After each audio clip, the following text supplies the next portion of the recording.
At the edge of an international border, at the edge of the Pacific, at the edge of innovation, community, education, and discovery, you're listening to At the Edge of It All, a University of San Diego podcast where USD experts speak on topics and stories that impact you and the broader community.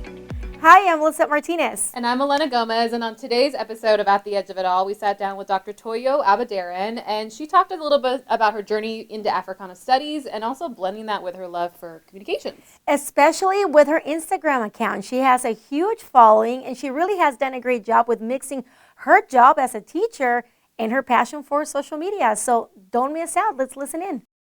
Well, welcome to the podcast. Thanks so much for being here. Thank you. We want to dive into a little bit about how you got into where you are today. You're a history professor here at the University of San Diego, but you specialize in Africana studies too. So how did you get mixed into both of those worlds? Yeah, well, first of all, thank you both for having me here. I'm so excited to be here.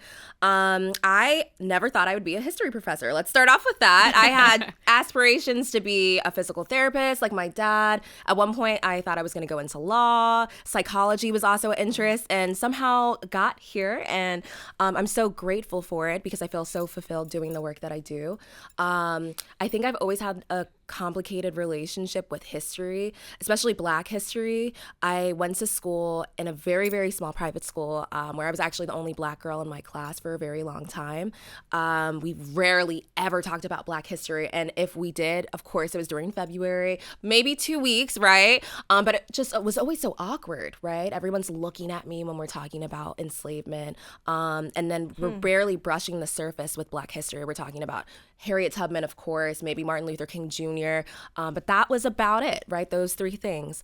So I always felt unfinished when it came to that history. Like I didn't know enough until going to college.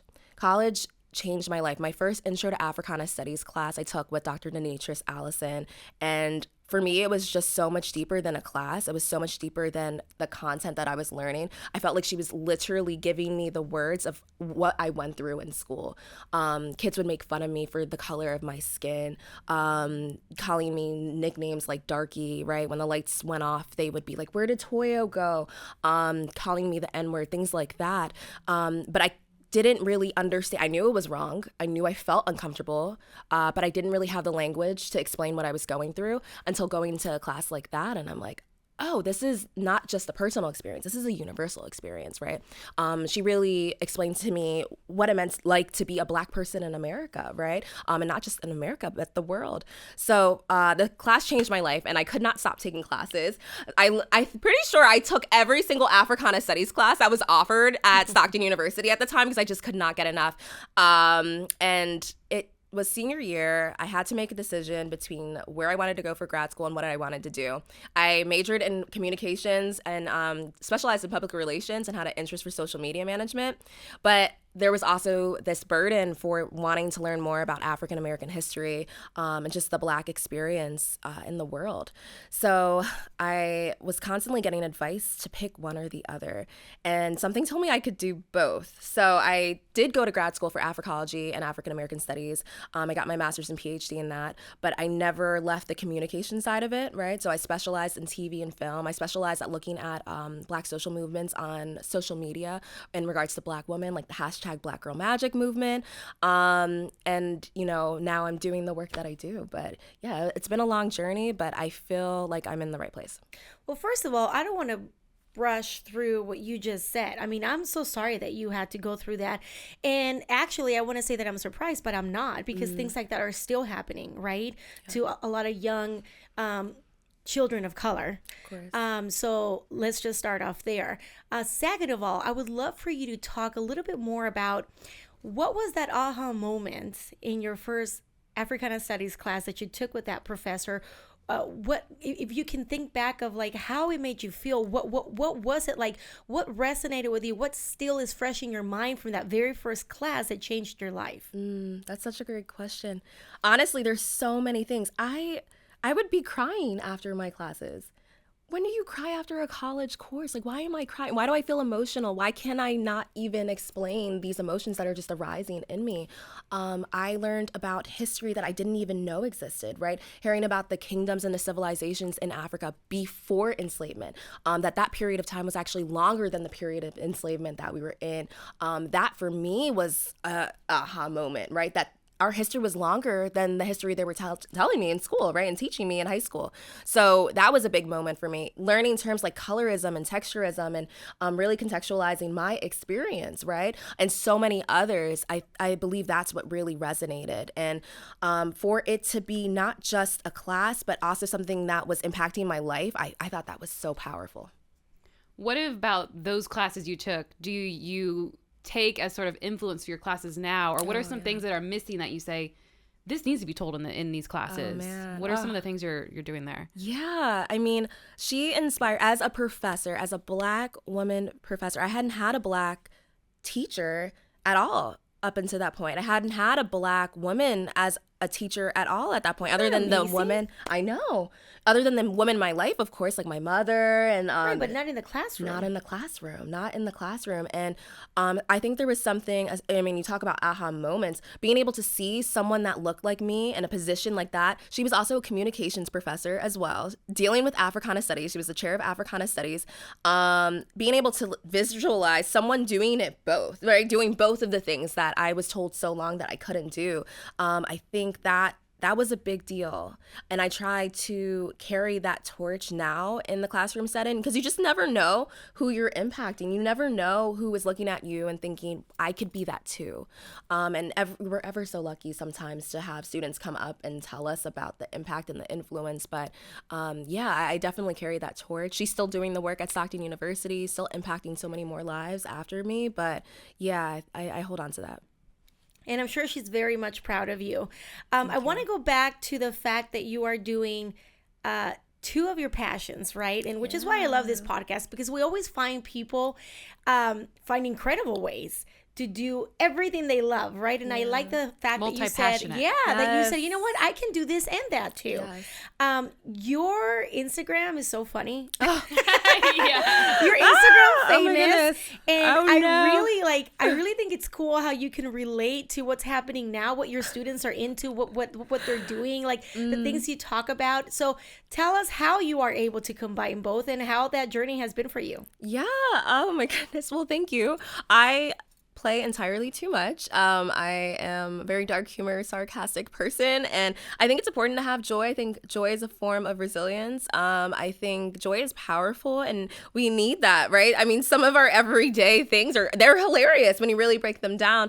So I'm glad that I can use social media in that way. But yeah, even just looking at television and film and that being such a deep passion for me, I found out not too long ago after I defended my dissertation that my late grandfather, he was actually a producer on one of the longest running soap operas in Nigeria called The Village Headmaster. And I'm like, I always wondered where that passion for TV and film came from. Oh, now you and know. It's absolutely in the blood. So being able to not only use my Instagram and my social media for humor in the classroom, but also to amplify television and film, specifically Black representations in TV and film that I feel like are, really setting the pace for what we can see in the future, I think is really, really important. But to be clear, I was told multiple times you can't do both. I was told I got all the warnings. As a professor on social media, you should keep it private. Don't really bring the two worlds together. I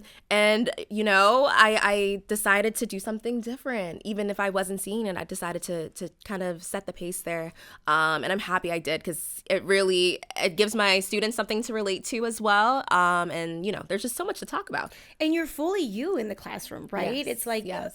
We always say that this podcast, our main intention is to bring a voice to the professors outside of just what they do in the classroom. We are all humans. Professors are all human, and they have their lives and they have their passions and they have the things that they like to do outside of their lecture that day. So I think it's so cool that you're able to do that on social media. Thank you. Yeah, let's dive a little bit into your research. You touched on it, but looking at Black representation in TV and film, also Black relationships in these areas. When you were looking at your diving into this research, a lot of times you look at past research, right? Of like what has been done. Did you see a lot of that? I imagine there's a big need to kind of look at this research and dive into it. Ooh, good question.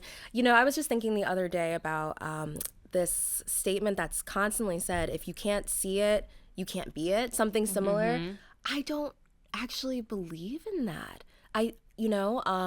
My ancestors, those who were enslaved on these lands, they didn't see what freedom would look like, yet they still created it, yet they still resisted. Yes, they still led these insurrections, right? That helped me be in the position, and me and all Black Americans be in the positions that we are in today, right? They couldn't see it, but they still did the work. So when it came to my research, I didn't necessarily see it, but I knew it still needed to be out there.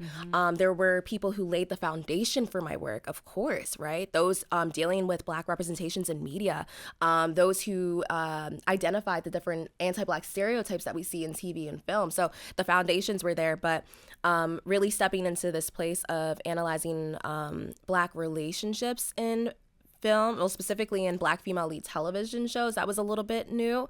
I didn't really have anyone in my department that dealt with media in that way either, so I found myself trying to, figure it out. But I'm happy I did. I have grad students now who come to me and they're like, hey, I saw you did this. Can you help me with that? And sometimes I think it takes, taking that step and trying something new, trying something different in that way. But I did my dissertation. It was entitled How to Get Away with Feminist Propaganda. It's a play off of the show How to Get Away with Murder, one of my favorite shows. And I analyzed these relationships, right? Not just romantic relationships, right? But platonic ones, familial, right? Just to see what the pulse was. Were they mostly negative? Were they mostly positive? Was there conflict resolution represented? These were some of the questions I had going into my research. And what did you find? Was there anything that surprised you or stood out? Yeah, so two shows that really stood out with their representations was Queen Sugar, right, by Ava DuVernay.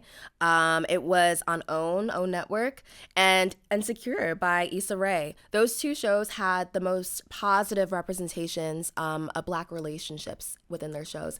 And what stood out the most to me is that both Issa and Ava DuVernay have backgrounds in Africana studies.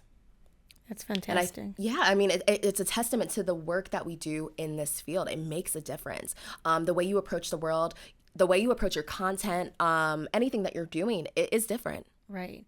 Well, I think diversity of thought is very different, and very needed in this world where you can come from different backgrounds, regardless of what that background is. You just will have different types of ideas. Absolutely. More people in the room means better solutions, I think.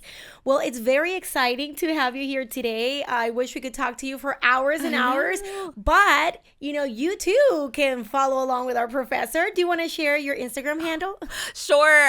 Follow at your own risk, but professor_toy. That's really, really exciting. Well, thank you so much for joining us here today. Oh, thank you both. And if you like this episode, be sure to subscribe to catch our next one.